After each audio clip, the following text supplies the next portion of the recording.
Hello, this is Scott Rogers with Funkhauser Real Estate Group with an update on the Harrisonburg and Rockingham County real estate market. Today we will be reviewing the most recent market report. This full report is available at harrisonburghousingmarket.com. I'll pause for a moment to highlight this property currently for sale. It is a mountaintop retreat on 46 acres with a cabin, hiking trails, canyon, and a river. It is a beautiful property, and you can find out more about it by visiting craigsvilleretreat.com, where you can take a look at pictures, interior, exterior, and aerial, as well as take a 3D walkthrough of the property and review floor plans. Moving forward with the market report for this month, the first thing that we notice when we look at sales in Harrisonburg and Rockingham County is that there were only 94 home sales in November of this year. That's a 17% decline from last year, but looking back a little bit further in November's, we'll notice that 94 home sales is a stronger month of November as compared to any of the other recent years other than 2016. So November 2016 may have been somewhat of an anomaly. All that said, when we look at year-to-date home sales of 1,149, that is still a 6% decline from last year. So last year there were 1,218 home sales, this year 1,149, so a 6% decline. So fewer homes are selling this year, which I believe is at least in part attributed to lower inventory being available, but we'll take a look at that as we move forward.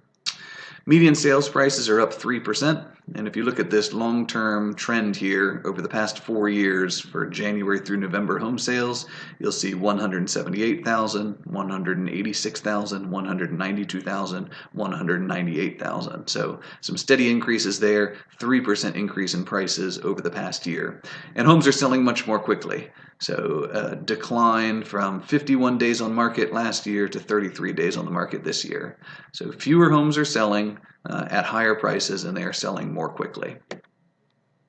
Breaking it down between the city and county, approximately twice as many homes sell in the county in any given year as compared to the city.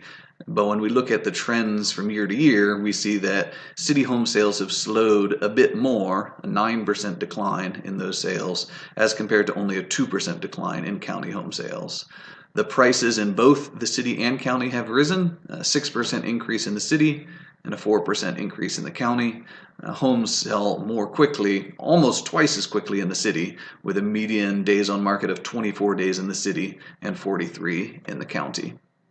This is a visual representation of the month-by-month home sales that we were looking at there, and you can see this 94, which is right in the middle of the pack. If we took 113 out for last November, then 94 would have been the best November we'd seen in the last few years, but again, November of last year was a very strong month. Curiously, September of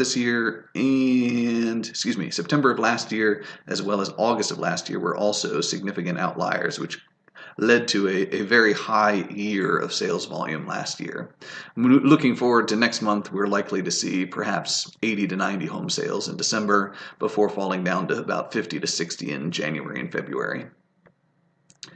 When we stack up all of the months of home sales next to each other, we can see that there has been a steady increase in buyer demand for homes in Harrisonburg and Rockingham County. An increasing number have sold from year to year since 2011 through last year. A huge jump in 2016, up to 1,313 home sales.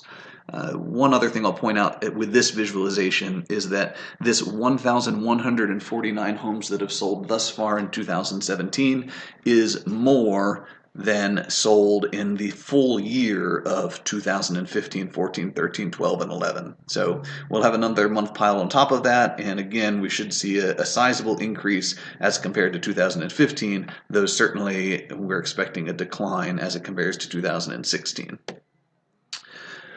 Overall, when we look at rolling 12-month periods of home sales in this area, we are seeing this orange line here that the pace of sales is increasing, or has been increasing for about 2.5 of the past 3 years, but then we started to see that decline over the past 6 months. So after peaking above 1,300 home sales in a year's time, we're now back down to around 1,250. Median sales price, however, after staying very stable and level and not increasing at all in 2014, 15, 16, has now been increasing over the past year and a half. So that has been encouraging for many homeowners to see with some increases in the median sales price. All right, we're going to, well, we'll take a look at this one as well. This is the overall market, all single-family homes, townhomes, duplexes, condos. These yellow bars represent how many homes have sold, steady increase there, a drop off in 2017, though that is only 11 months of data. When we get that 12th month on, it'll pile up a little bit further, but likely not up to 1,309. And then you can see again, this is a steady 6-year increase in the median sales price. 1%, 2%, 2%, 4%, 4%, and we're likely to be around 3 to 4% again this year. Flipping forward a little bit, this is showing us the balance between buyers and sellers. The green line here is showing us the number of sellers that have been in the market as measured by inventory levels. And so that has been declining over the past 6 years. And the blue line, the number of buyers who are buying homes, has been steadily increasing over the last 6 years, other than the past 6 months here. So about a little over a year ago, I guess a year and a half ago, these two lines crossed. This balanced market indicator here, this is when there were 6 months of homes available. So many housing market analysts consider 6 months to be a balance between buyers and sellers in the market, and we saw that in mid-2016. Since that time, inventory declined drastically over the past 18 months, while buyer interest and buyer activity continued to increase. I believe that this decline in buyer activity over the past 6 months is in part due to a limited number of homes available for those buyers to buy. So we're continuing to see a low inventory environment, which makes it challenging for many buyers to find a home that they would like to purchase. Median price per square foot is up. This is for all single-family homes, so that is tracking similarly to median sales price, which is to be expected.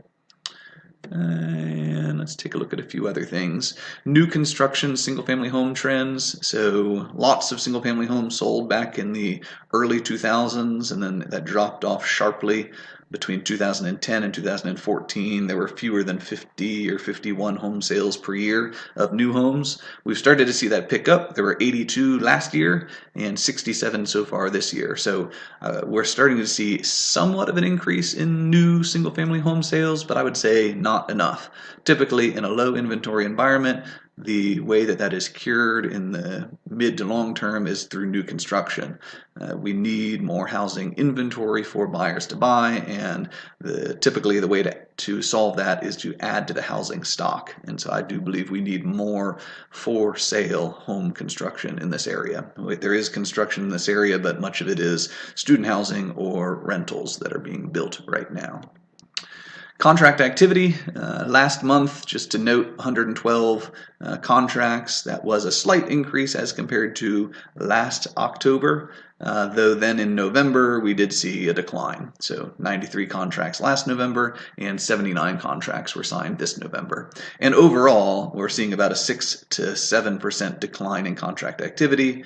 1,335 contracts 12 to 24 months ago, and 1,245 contracts in the past year. So a decline in contracts, which obviously has led to a decline in the amount of closings. We are likely to see a sharp decline in contract activity in December. So last year, contract activity dropped from 93 in November down to 63 in December. So that was quite an adjustment. Although looking back at the previous 2 Novembers and Decembers, it was not quite as much of an adjustment. So November to December of 2015 was barely an adjustment at all. Inventory levels, we've seen this story already here, but there is a 29% decline in the number of homes that are available for folks to purchase. This is significant. This limits buyers' choices. This results in multiple offers in many situations.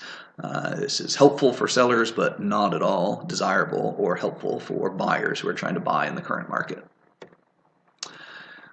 Inventory levels by property type. This actually is, things break down a little bit here when we divide out single-family homes versus townhomes and condos and duplexes. So there's been a 22% decline in single-family home inventory over the past year, but a 48% decline in townhome, duplexes, and condos. So a much larger decline in the number of attached homes, which are often those in a lower price range that are available for sale.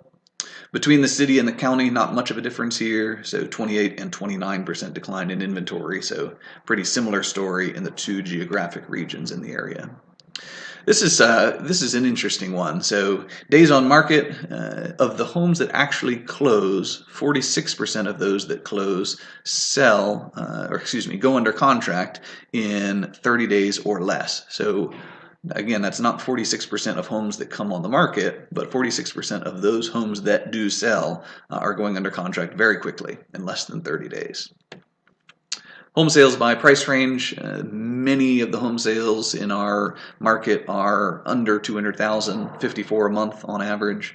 32 a month are between $200,000 and $300,000, and this is just showing us how those trends per price range are changing over time. There's been a 10% decline in home sales under $200,000, although I believe that's likely because of lower inventory levels, as well as some of these properties moving up in value and being in the $200,000 to $300,000 price range. So a little bit different sales trajectory per price range.